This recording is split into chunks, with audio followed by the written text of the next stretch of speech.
আজ আমরা কথা বলবো একটি অসাধারণ আমল নিয়ে, যা মানুষের জীবন বদলে দেয়। দুঃখকে শান্তিতে, তর্কে প্রশান্তিতে, আর অভাবকে রিজিকে পরিণত করে। আমলটি হলো আস্তাগফিরুল্লাহ। আর সেই আমলটি যদি আপনি কিছু বিশেষ সময়ে করেন, তাহলে আপনার দোয়া দ্রুত কবুল হওয়ার সম্ভাবনা বহুগুণ বেড়ে যায়। কোরআনে আল্লাহ বলেছেন, তোমরা তোমাদের রবের নিকট ক্ষমা চাও, নিশ্চয়ই তিনি অতীব ক্ষমাশীল। সূরা নূহ। আজ আমরা জানব ওই 7টি সময় যখন আস্তাগফিরুল্লাহ বললে আল্লাহ দোয়া কবুল করেন, রিজিক দেন, রাস্তা খুলে দেন, সুখ পাঠান, আর সমস্যার দরজা বন্ধ করে দেন। 1. তাহাজ্জুদের শেষ রাত। এটি দোয়া কবুলের শ্রেষ্ঠ সময়। রাসূল সাল্লাল্লাহু আলাইহি সাল্লাম বলেছেন, রাতের শেষ ভাগে আল্লাহ তাআলা আসমান দুনিয়ায় অবতরণ করেন এবং বলেন, কে কি আছে আমার কিছু কিছু চাইবে, আমি তাকে দেব। এই সময় যদি আপনি শুধু বলেন আস্তাগফিরুল্লাহ, তারপর নিজের দুঃখ, চাহিদা আর স্বপ্নগুলো আল্লাহর সামনে তুলে ধরেন, আল্লাহ তা ফিরিয়ে দেন না। একটি ছোট গল্প বলি। এক বোন 8 বছর ধরে সন্তানহীন ছিলেন। ডাক্তাররা আশা ছেড়ে দিতে বলেছিলেন। তিনি প্রতি রাতে শেষ রাতে উঠে 10 মিনিট শুধু ইস্তেগফার করতেন। আস্তাগফিরুল্লাহ, আস্তাগফিরুল্লাহ। 6 মাসের মাথায় আল্লাহ তাকে খুশির খবর দেন।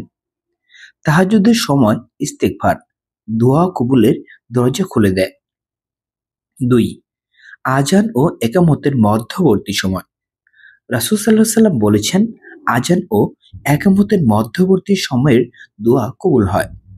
আজান হলো রহমতের ডাক। এই দুই সময়ের মাঝে যদি কেউ বসে থাকে, চুপচাপ মন শান্ত করে এবং বলে আল্লাহুম্মা গফিরলি আস্তাগফিরুল্লাহ, তাহলে সে মুহূর্তের দোয়া ফেরত যায় না। মসজিদে যাওয়ার সময় অথবা ঘরে থেকে আজান শুনে আপনি কয়েক মিনিট শুধু ইস্তেগফার বললেই আল্লাহ আপনার জীবনের কঠিন দরজা খুলে দেন। 3. বৃষ্টির সময়। বৃষ্টি আল্লাহর রহমত, আর রহমত নামলে দোয়া কবুল হয়। রাসূল সাল্লাল্লাহু আলাইহি সাল্লাম বলেছেন, 3টি দোয়া ফেরত দেওয়া হয় না। 1. বৃষ্টির সময়। 2. পিতামাতার দোয়া। 3. মুসাফিরের দোয়া। বৃষ্টি শুরু হলে বলুন আস্তাগফিরুল্লাহ রাব্বি মিন কুল্লি জামবিন। তারপর নিজে দোয়া করুন, একটি দোয়া, একটি কথা আল্লাহ কবুল করবেন। অনেক সাহাবী শুধু বৃষ্টি দেখলেই হাত তুলে দোয়া করতেন। 4. বিপদ, কষ্ট ও দুশ্চিন্তার মুহূর্তে। যখন মন ভেঙে যায়, যখন সবকিছু অন্ধকার মনে হয়, যখন মনে হয় কেউ নেই, এই সময় ইস্তেগফার দোয়া দ্রুত কবুল হয়। কারণ আল্লাহ বলেন, যে বিপদে পড়ে আমাকে ডাকবে আমি সাড়া দেব। আপনি যদি দুঃখে বসে বলেন আস্তাগফিরুল্লাহ, হে আল্লাহ আমি দুর্বল, আমায় ক্ষমা করুন, তাহলে সেই সময় আল্লাহর রহমত নেমে আসে। এমন সময়ের আঘাত আল্লাহর কাছে আবেদনকে শুদ্ধ করে দেয়। গুনাহ করার পরপরই। মানুষ গুনাহ করবেই, কিন্তু গুনাহের পরে ক্ষমা চাওয়া, এটাই আল্লাহ সবচেয়ে পছন্দ করেন। হাদিসে আছে, গুনাহের পর তৎক্ষণাৎ ইস্তেগফার করা আল্লাহর নিকট সেরা আমল। গুনাহের পর আপনি যদি বলেন আস্তাগফিরুল্লাহ ওয়া আতুবু ইলাইহি, তাহলে শুধু ক্ষমাই নয়, আপনার দোয়াও কবুল হয়।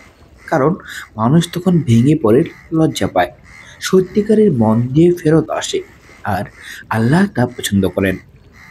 6. সালাতের সিজদায়। সিজদা মানুষের জীবনের সর্বোচ্চ সম্মান। রাসূল সাল্লাল্লাহু আলাইহি সাল্লাম বলেছেন, সিজদায় মানুষ আল্লাহর সবচেয়ে নিকটে থাকে। তাই সিজদায় বেশি দোয়া করো।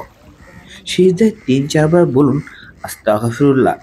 তারপর বলুন, হে আল্লাহ, এই গুনাহের কারণে আমার রিজিক বন্ধ হয়ে গেছে, দরজা খুলে দিন।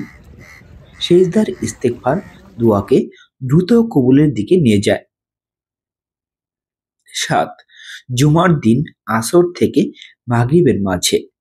হাদিসে বলা হয়েছে জুমার দিনে এমন একটি সময় আছে যখন দোয়া প্রত্যাখ্যান হয় না। এটি অধিকাংশ আলেমের মতে আসরের পর মাগরিবের আগ মুহূর্ত। এই সময় আপনি বসে শুধু বলুন আস্তাগফিরুল্লাহ, আস্তাগফিরুল্লাহ 5 থেকে 10 মিনিট। আপনার সেই নীরব ইস্তেগফার আল্লাহর কাছে দোয়া হিসেবে পৌঁছে যায়। অনেক বড় শায়কদের জীবনের বড় দোয়া জুমার এই 1 ঘন্টায় কবুল হয়েছে।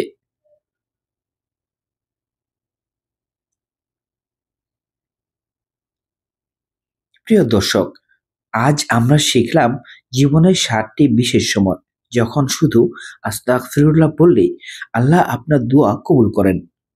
তাহাজ্জুদ, আজান, একামত, বৃষ্টি, দুঃখ কষ্ট, গুনাহ করার পর, সিজদা, জুমার দিন, আসর, মাগরিব।